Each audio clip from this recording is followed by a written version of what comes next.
오늘 말씀 고린도전서 15장 8절로 10절 말씀 우리 한 목소리로 함께 봉독하도록 하겠습니다. 맨 나중에 만삭되지 못하여 난 자 같은 내게도 보이셨느니라. 나는 사도 중에 가장 작은 자라. 나는 하나님의 교회를 박해하였으므로 사도라 칭함받기를 감당하지 못할 자니라.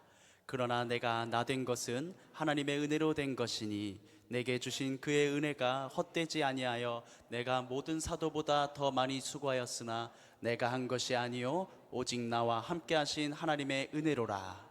아멘. 아멘. 우리가 예수를 믿고 우리가 교회를 다닌다고 하는 것은 우리들이 오늘 이 교회 안에서 할 이야기가 있고 또 이 안에서 하지 말아야 될 이야기가 있다. 우리 삶에서 이렇게 믿음의 공동체로 모인다고 하는 것은 우리들이 어떤 사람으로 무슨 말을 하는가, 이게 참 우리들에게 중요하다고 생각이 듭니다.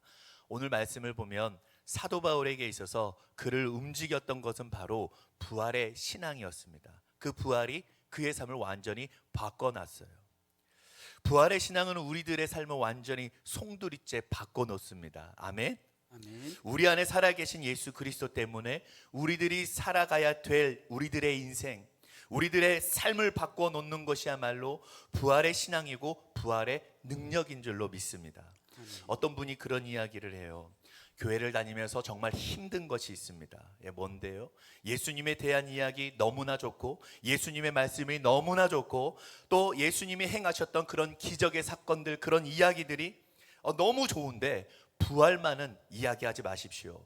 부활에 대한 이야기만을 하지 않는다면 저는 교회 다닐 수 있습니다.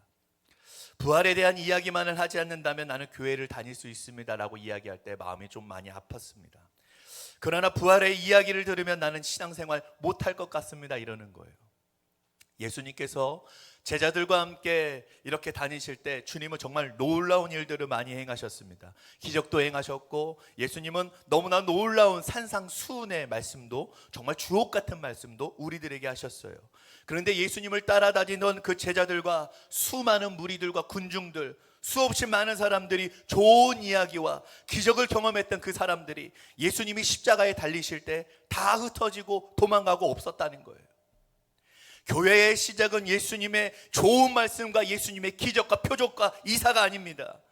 부활하신 예수님을 믿고 부활하신 예수님을 기념하여 사람들이 모이기 시작했어요. 성령의 임재를 기다리던, 또 기다리며 그리고 기도하던 공동체에서부터 교회는 시작되었다는 거예요. 여러분, 우리가 부활을 빼놓고 우리는 교회와 신앙을 이야기할 수가 없습니다. 부활하신 예수님을 만나고 부활하신 예수님이 약속하신 성령을 기다렸던 그 자들이 능력을 행하기 시작했습니다. 교회는 거기서부터 시작했어요.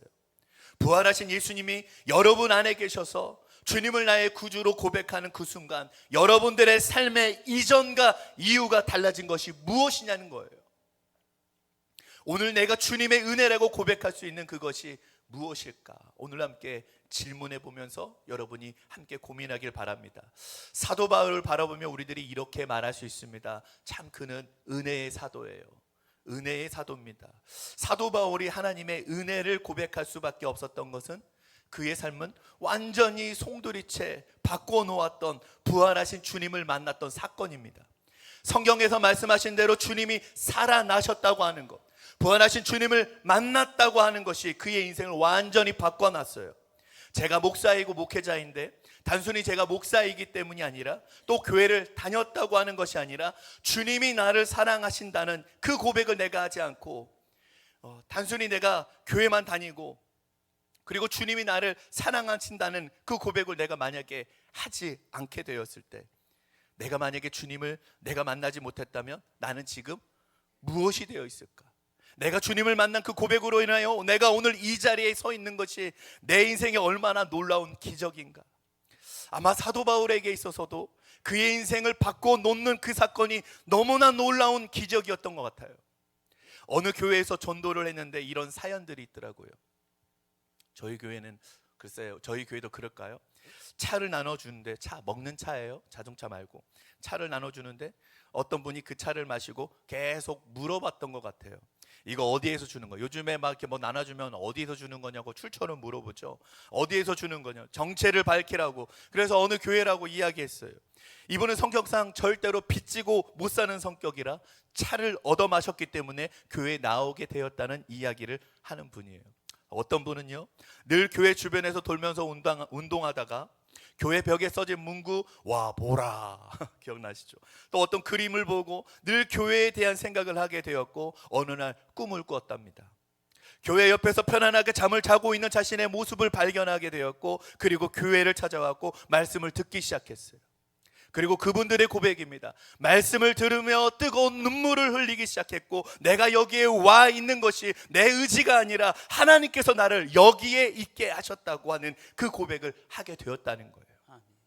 사실 우리가 오늘 여기에 앉아서 예배를 드리는 것이 우리들의 삶에 정말 놀라운 기적이고 하나님의 은혜가 아니었더라면 내가 여기 앉을 수 없다고 하는 그 믿음의 고백이 오늘 우리들에게 없다면, 우리들은 참 너무 허무하게 예수님을 믿는다고 이야기하지만 우리들의 삶에 정말 능력 없는 그런 크리스천의 삶을 살게 되는지도 모릅니다.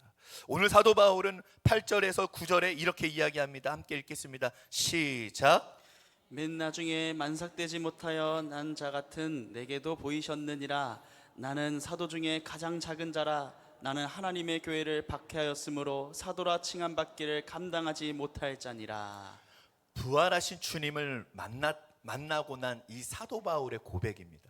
맨 나중에 만삭되지 못한 나에게 나타나셨다.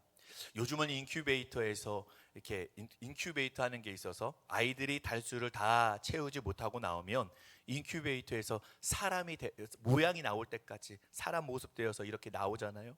그런데 옛날에는 7싹둥이 8싹둥이 일찍 나오면 이 아이가 언제 죽을지 모른다는 거예요. 이 사도 바울이 만삭되지 못했다고 하는 이 말은 마치 없었으면 좋겠다고 여겨지는 자, 그리고 언제 죽을지 모르는 아주 볼품없는 자로 인식됐다는 거예요. 사도 바울은 만삭되어 나오지 못해서 볼품없이 언제 죽을지 모르는 그런 자신의 모습을 가지고 있습니다. 그런데 예수님께서 그런 자기에게 나타나셨다는 거예요. 부활하신 주님이 자기에게 보이셨다는 거예요. 사도 바울은 늘 그의 삶에 콤플렉스가 있었습니다.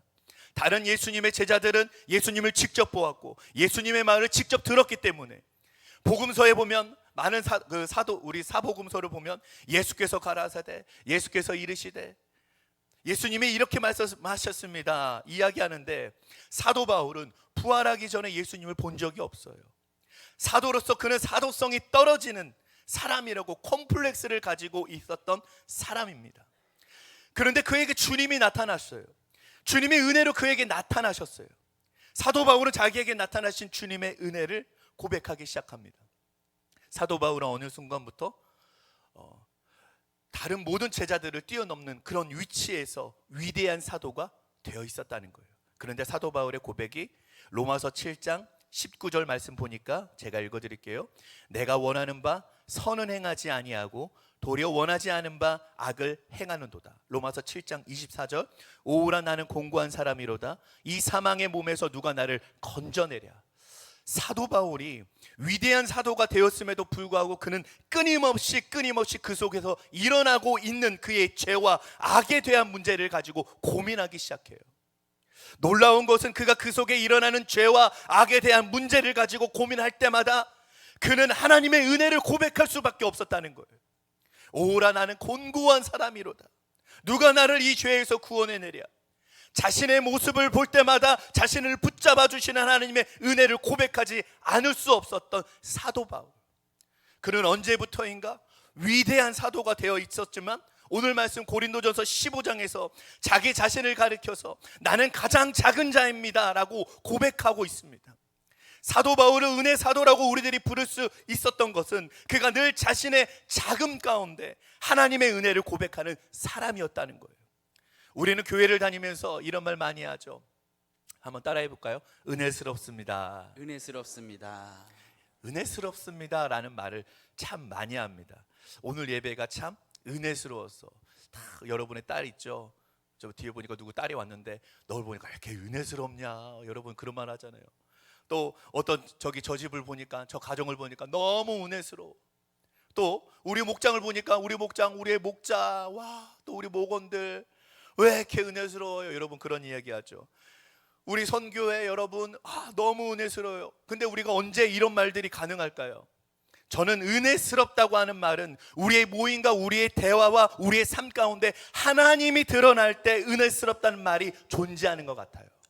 누구도 교만하지 않고 누구도 튀지 않고 누구도 자기를 주장하지 아니하고 하나님을 드러내기 위해서 나를 내어놓을 수 있는 교회. 우리는 은혜스럽다는 말을 이럴 때 할 수 있을 것 같아요. 어떤 교회에서 우리 교회 이야기는 아닙니다. 오해하지 마세요. 또 예배 끝나고 진짜 누굽니다 막 이러지 마세요. 추수감사절을 앞두고 회의를 했대요. 한두 시간, 요번 추수감사절에 떡을 할 거냐 말 거냐 2시간 만에 떡을 하자 이렇게 결정을 했답니다. 그리고 또 2시간 회의를 했대요. 떡을 하는데 인절미를 할까 시루떡을 할까 백설기를 할까 절편을 할까 또 2시간이 걸려서 무슨 떡을 할 건지 결정을 하게 되었대요. 여러분 그런 공동체를 보면 여러분들은 은혜스럽다는 이런 생각이 드시나요? 아니요, 우린 그렇게 말하지 않습니다. 여러분 왜일까요? 거기에 모인 사람들이 너무나 잘나서 내가 주장하는 것이 관철되지 않고는 내 주장이 영향력을 미치지 않고는 안 된다고 하는 생각 때문에 누군가를 존중하기보다는 내 의견이 내가 살아있기 때문에 그래서 계속해서 이야기를 하는 거예요. 우리가 부활의 은혜를 경험하는 순간 내가 정말 하나님 앞에 작은 자고 하나님의 은혜가 없이는 존재할 수 없다고 생각하는 사람들의 공동체가 여러분 그런 공동체가 된다면 우리들의 모습은 어떠할까요? 교회에서 우리들이 정말 은혜스럽다고 하는 것은 우리들이 이렇게 경험할 수 없을까요? 저는 딱 한 가지라고 생각합니다. 하나님의 은혜를 아는 자들이 스스로 작은 자로 여기고 누군가를 존중하고 우리들의 믿음이 살아있어서 부활의 주님을 우리들이 우리 속에 고백할 수 있을 때 우리들에게 은혜스럽다고 하는 말이 이렇게 마구마구 간증이 되어서 터져나오지 않을까요? 사도 바울은 많은 상처를 가지고 있었습니다. 심지어 자신을 가리켜 죄인 중에 괴수라고 표현해요. 사도 바울의 상처가 무엇일까요? 사도행전에 나오는 최초의 순교자였던 스데반을 돌로 쳐서 죽이는 그 자리에 그 현장에 돌을 들고 서 있었던 사람이 바로 사도 바울입니다. 사도 바울이 예수 믿는 사람들을 다 잡아다가 죽이려고 다메섹으로 가던 도중에 부활의 주님을 만나기 전까지 예수 믿는 사람을 다 잡아 죽이려고 했던, 그래서 자신을 볼 때마다 너무너무 부끄러운 자신의 과거가 생각이 났어요. 여러분 참 신기하죠? 부끄러운 과거를 생각할 때마다 하나님의 은혜가 고백되는 거예요. 하나님, 죄인 중에 괴수와 같은 나를 하나님 붙잡아 주셔서 쓰시는 것이 너무 감사하다고.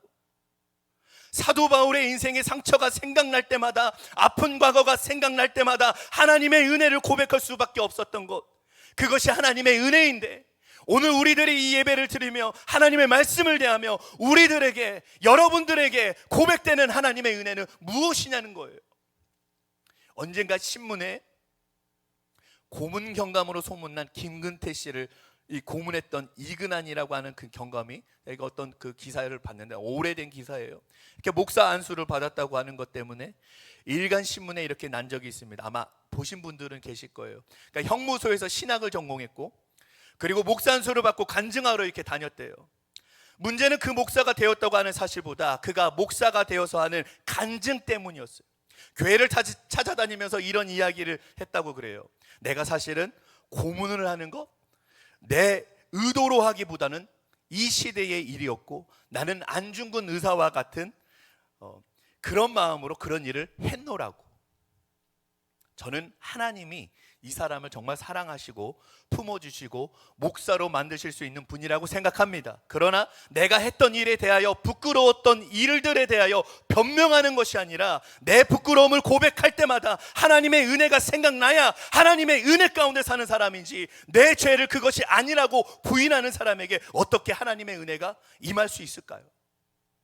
저는 사도 바울이 자기 스스로의 이 추함과 더러움과 부족함, 그의 과거들을 이야기하는 그 간증이 정말 위대한 것은 그의 부족함 가운데서 늘 하나님의 은혜를 고백했기 때문에, 저는 우리의 삶을 미워하는 사람들이 아니라 우리의 부끄러움을 내려놓을 때마다, 하나님 앞에 내놓을 때마다 우리들 속에 일어나는 간증을 이야기할 수 있는 사람이 될 때, 이것이 은혜구나라고 우리가 말할 수 있지 않을까요? 사도 바울의 고백입니다. 나 된 것은 하나님의 은혜입니다. 함께 따라하겠습니다. 나의 나 된 것은 하나님의 은혜입니다. 하나님의 은혜입니다. 사도 바울은 은혜를 가슴에 안고 살아갔어요. 사도 바울이 마지막 순교한 장소 로마의 어느 곳에 사도 바울은 목이 잘려 죽습니다. 그가 목이 잘려 죽을 때 사도 바울은 하늘을 향해 있었고 그의 목을 도끼로 쳤어요. 그의 목이 3번 떼굴 굴러서 구르는 곳마다 놀랍게도 샘이 솟았다고 이야기를 하고 있습니다. 사도 바울이 그의 목을 놓고 하늘을 바라보았을 때 그가 무슨 생각을 했을까요? 하나님, 제가 여기까지 달려온 것, 제가 하나님의 은혜로 살았던 것에 나의 삶에 흔적이 있고 내가 이 순간에도 하나님의 은혜를 고백할 수 있는 것에 대한 감사가 그에게 있었던 것 같아요. 10절 말씀 우리 함께 봉독합니다. 시작. 그러나 내가 나 된 것은 하나님의 은혜로 된 것이니 내게 주신 그의 은혜가 헛되지 아니하여 내가 모든 사도보다 더 많이 수고하였으나 내가 한 것이 아니요 오직 나와 함께 하신 하나님의 은혜로라. 내게 주신 은혜가 헛되지 아니하여, 하나님께서 그를 불러주신 그 은혜가 헛되지 아니하게 살아가며 담대하게 마지막을 맞이했던 사도 바울. 우리는 사도 바울의 이 죽음을 보면서 기쁨과 감격과 능력을 이야기합니다. 사도 바울의 위대한 고백 가운데 하나가 오늘 갈라디아서 2장 20절 말씀, 우리가 잘 아는 말씀 함께 다시 한번 읽겠습니다. 시작. 내가 그리스도와 함께 십자가에 못 박혔나니 그런즉 이제는 내가 사는 것이 아니요 오직 내 안에 그리스도께서 사시는 것이라. 이제 내가 육체 가운데 사는 것은 나를 사랑하사 나를 위하여 자기 자신을 버리신 하나님의 아들을 믿는 믿음 안에서 사는 것이라. 아멘. 아멘. 사도 바울 안에 그리스도께서 사셨을 때, 주님이 계셨을 때 그의 삶에 살아가는 이유가 그렇게 있었어요. 그가 살아가는 그 삶으로 인하여 그의 삶에 기쁨이 있었습니다. 사도 바울은 예수님을 만나고 난 이후에 그가 이전에 당해보지 못했던 어려움과 고통, 고난을 이렇게 막 당합니다. 그러나 사도 바울은 하나님의 은혜와 기쁨을 수없이 많이 고백하고 있어요. 오늘 고린도서 15장 10절 말씀이 그런 말씀인데 제가 다시 한번 읽어드립니다. 그러나 내가 나 된 것은 하나님의 은혜로 된 것이니 내게 주신 그의 은혜가 헛되지 아니하여 내가 모든 사도보다 더 많이 수고하였으나 내가 한 것이 아니요 오직 나와 함께 하신 하나님의 은혜로다. 오늘 말씀해 보니까 더 많이 수고했다 라고 나오고 있어요. 여러분, 이 말이 여러분들에게 어떻게 들리시나요? 사도 바울의 교만처럼 들리나요? 아니요, 전 그렇게 들리지 않아요. 내가 다른 어떤 사도보다 더 많이 수고했다고 하는 이 말 가운데는 내가 하나님의 은혜를 알고 난 이후에 그 하나님의 은혜 때문에 내가 이렇게 수고했다라고 하는 자신에 대한 믿음의 고백이었던 것 같아요. 때론 사도 바울은 하나님의 일을 하며 무서울 때도 있었습니다. 여러분만 무서운 거 아니에요. 사도 바울도 하나님의 일을 할 때 무서워 떨었습니다. 그때마다 사도 바울은 하나님의 은혜로 인하여 용기를 얻었고 하나님의 은혜로 인하여 지혜를 얻었고 하나님의 은혜로 인하여 권능을 경험한다는 거예요. 아멘. 오늘 이 자리 가운데 두려움과 걱정과 염려와 여러분 그 무서움으로 인하여 여러분이 떨고 있다면, 걱정하고 있다면 하나님의 은혜로 다시 새롭게 성령의 권능으로 충만해지기를 간절히 소망합니다. 아멘. MBC 휴먼 다큐 사랑이라고 하는 코너에 너는 내 운명이라는 이 제목의 아름다운 만남의 이야기가 있습니다. 나중에 여러분들이 한번 집에 가셔서 찾아보셔도 좋을 것 같아요. 몇 번 보고 울었어요. 제가 한 여대생이 대학교를 졸업하고 난 후에 교대에 진학하려고 준비하고 있을 때 대형마트에서 아르바이트를 하고 있는 한 남자를 만납니다. 생선 코너를 관리하는 아르바이트생이었어요. 이 여자보다 무려 9살이 많은, 누가 봐도 둘은 잘 어울리지 않는 사람이었습니다. 그런데 이 노총각은 이 여인의 사랑을 받아들이기로 했고 2년 동안 사랑하면서 연애하면서 결혼을 앞두고 있을 때 이 청천벽력 같은 소리를 듣습니다. 여자가 간암 말기로 이제 3개월밖에 살지 못한다는 이야기를 들은 거예요. 죽음을 향해 달려가고 있는 이 여인을 위하여 이 남자는 결혼식을 준비합니다.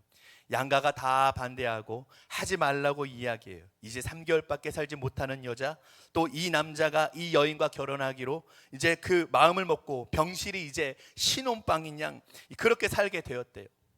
장모가 그 병실을 지킬 때에는 주차장에서 남편은 차에서 잠을 자기 시작했고, 그리고 아내가 부르면 언제든지 달려갈 준비를 하고 그렇게 살아갔답니다. 안타깝게도 이 여인은 마지막 편지를 남겨놓고 세상을 떠나요. 그 편지의 내용입니다. 내가 하고 있는 것이 사랑이라면 내 인생이 짧다 하더라도 남들보다 더 뜨거운 마음으로 사랑을 했었다고 말할 수 있을 것 같아요. 그리고 내 생애가 자기로 인해 전혀 초라하지 않고 아름다울 수 있었다고, 당신이 아니었다면 볼품없이 사라졌을 그 꽃송이가 당신으로 인해 꽃이 피고 아름다워질 수 있었다고 고마워요. 처음 만난 그날부터 지금까지 당신을 위해 뭔가를 할 수 있는 내가 되면 좋겠어요. 사랑해요. 마지막 편지를 남기고 이 여인은 죽습니다. 저는 오늘 이 말씀을 마무리하면서 사도 바울의 마음이 이랬을 것이라는 생각이 들었어요. 마지막 목이 잘리는 그 순간에 내가 이렇게 목이 잘려 죽어도 나를 사랑하셨던 하나님의 사랑으로 인하여, 당신의 사랑으로 인하여, 그 은혜로 인하여 내가 여기까지 달려올 수 있었던 것이 너무 감사해서 하나님의 은혜에 고백할 수밖에 없었더라고. 내가 살아왔던 내 인생에 대하여 후회함이 없나라고. 아니, 조금 아쉬운 것이 있다면 나를 사랑하신 그 사랑에 대하여 내가 충분히 살지 못한 것에 대한 아쉬움이 있을지 모르지만 내 인생에 후회함이 없노라고. 우리 믿음의 성도들, 우리 하늘빛 교회 성도 여러분, 우리 이 공동체의 능력이 무엇에 있을까요? 우리의 부끄러움과 상처와 많은 아픔 가운데도 우리의 인생을 바꾸어 놓으시는, 나를 오늘 이 자리에 있게 하신 그 하나님, 그분 때문에 내가 살아가야 되는 이유를 고백할 수 있을 때 그것이 능력이고 그것이 그리스도인의 삶이라는 것을 여러분 기억하게 되길 바랍니다.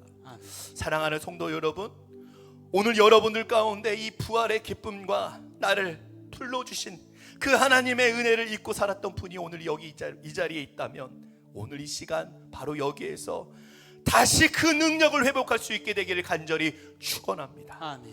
우리 시간 함께 기도했으면 좋겠어요. 여러분 한번 전심으로 우리 기도합시다. 하나님, 오늘도 부활의 기쁨과 나를 여기까지 있게 하신 하나님의 은혜를 회복하게 하여 주옵소서. 부활의 기쁨을 따라가게 하옵소서. 아멘. 하나님의 은혜를 다시 고백하며 찬양하게 하여 주옵소서. 아멘. 우리 시간에 주님의 이름을 3번 부르짖고 기도합니다. 주여, 주여, 주여. 하나님